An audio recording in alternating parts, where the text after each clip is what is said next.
Hi traders.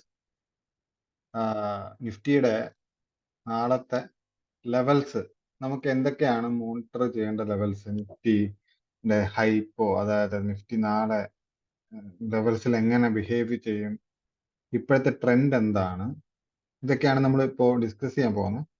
Actually നിഫ്റ്റിയിൽ നാളെ important ആയിട്ടുള്ള ഒരു ലെവല്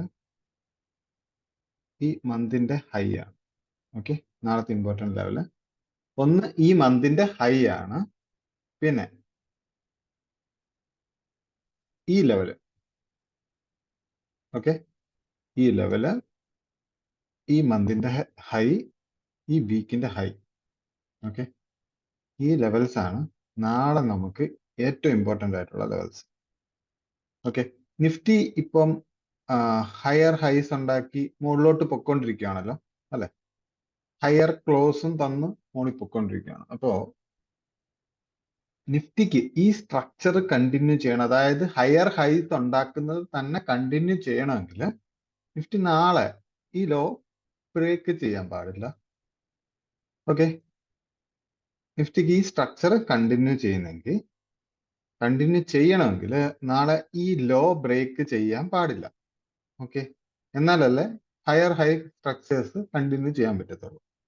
ഓക്കെ, അല്ല, നിഫ്റ്റി സപ്പോസ് ഈ ലോ ബ്രേക്ക് ചെയ്യുന്നു എന്ന് നാളെ നമ്മൾക്ക് കാണാൻ പറ്റുമെങ്കിൽ, നാളെ നമ്മൾ നോക്കുമ്പോൾ ഈ ലോ ബ്രേക്ക് ചെയ്യുമെങ്കിൽ നമ്മൾക്ക് ഒരു ഹൈ വോളറ്റൈൽ ക്യാൻഡിലിനെ എക്സ്പെക്ട് ചെയ്യാൻ പറ്റും.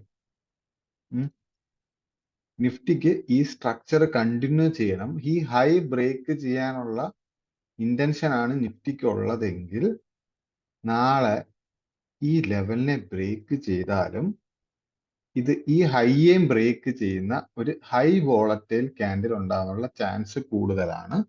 അല്ലെങ്കിൽ നിഫ്റ്റി ഇവിടുന്ന് ഈ ലോ ബ്രേക്ക് ചെയ്യാതെ തന്നെ മുകളിലോട്ട് മൂവ് ചെയ്യണം.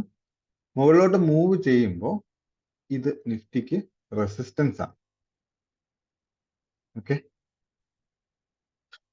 22,525.65. ഓക്കെ, ഇത് നിഫ്റ്റിയുടെ റെസിസ്റ്റൻസ് ആണ് നാളത്തേക്ക്. അത് കൂടാതെ ഒരു ലെവലും കൂടെ ഉണ്ട്. ഓക്കെ, 22,500 എന്ന സ്ട്രൈക്ക് പ്രൈസ് തന്നെ നിങ്ങൾ മോണിറ്റർ ചെയ്യുക നാളത്തെ റെസിസ്റ്റൻസ് ആയിട്ട്. അപ്പോ നാളെ നിഫ്റ്റിക്ക് ഞാൻ പറഞ്ഞ പോലെ ഹൈ വോളറ്റൈൽ, അതായത് ഈ ക്യാൻഡിലിന്റെ ലോയും ബ്രേക്ക് ചെയ്യും ഹൈയും ബ്രേക്ക് ചെയ്യും എന്നൊരു സിറ്റുവേഷൻ ഉണ്ടാവാനുള്ള ചാൻസ് കൂടുതലാണ്. അല്ലെങ്കിൽ അത് ഈ ലെവലിന് മുകളിൽ ഓപ്പൺ ആയി ഇവിടുന്ന് പോകണം, അല്ലെങ്കിൽ ഈ ലെവലിനെ ബ്രേക്ക് ഔട്ട് ചെയ്ത് മുകളിൽ പോകണം. മോസ്റ്റ്ലി നമ്മൾ എക്സ്പെക്ട് ചെയ്യുന്ന ഒരു ഈ ലെവലിന് മുകളിൽ ഓപ്പൺ ആയാൽ ഏറ്റവും ബെറ്റർ. അല്ല, ഇവിടാണ് ഓപ്പൺ ആവുന്നതെങ്കിൽ ഇതിനൊരു സ്ട്രോങ് ലെവൽ വേണം മുകളിൽ പോവാൻ. ഓക്കെ, അതിന് ഒരു സ്ട്രോങ് ലെവല് നിഫ്റ്റിക്ക് വേണം മുകളിലോട്ട് ഇനി പോവാൻ. അപ്പോ ഇത് നിഫ്റ്റിയുടെ ഒരു സ്ട്രോങ് ലെവലാണ് 22,297.50. ഓക്കെ, അപ്പോ നമുക്ക് നാളെ ഇതിന്റെ ലോ ബ്രേക്ക് ചെയ്യുവാണെങ്കിൽ ഇവിടുന്ന് ഒരു മൂവ്മെന്റ് എക്സ്പെക്ട് ചെയ്യാൻ പറ്റും. അങ്ങനെയാണെങ്കിൽ ഇതിന്റെ ഹൈയും ബ്രേക്ക് ചെയ്ത് ഇതായിരിക്കും ടാർഗറ്റ്. അല്ലെങ്കിൽ നാളെ എന്ത് ചെയ്യണം, ഇതിന് മുകളിൽ ഓപ്പൺ ആയി ഇവിടുന്ന് ഈ ടാർഗറ്റ് അച്ചീവ് ചെയ്യണം. അപ്പൊ എന്തായാലും നിങ്ങൾ ഈ ലെവൽസിനെ ഒന്ന് മാർക്ക് ചെയ്തിട്ട് മോണിറ്റർ ചെയ്യുക. ഓക്കെ, ഇതിന് അകത്തുള്ള മൈക്രോ ലെവൽസ് ഏതൊക്കെയാണെന്ന് ഞാൻ പിന്നീട് പറഞ്ഞു തരാം. ഇപ്പോ ഈ ലെവൽസ്, മെയിൻ ലെവൽസിനെ മോണിറ്റർ ചെയ്യാം. ഓക്കെ, അതുകൂടാതെ നാളെ നിഫ്റ്റി ബൈ സൈഡ് കൺഫേം ചെയ്ത് കഴിഞ്ഞാൽ എൻ്റെ കയ്യിൽ ബൈക്ക് വെച്ചേക്കുന്ന സ്റ്റോക്കാണ് ഇൻഫി, HCL ടെക്, LTI.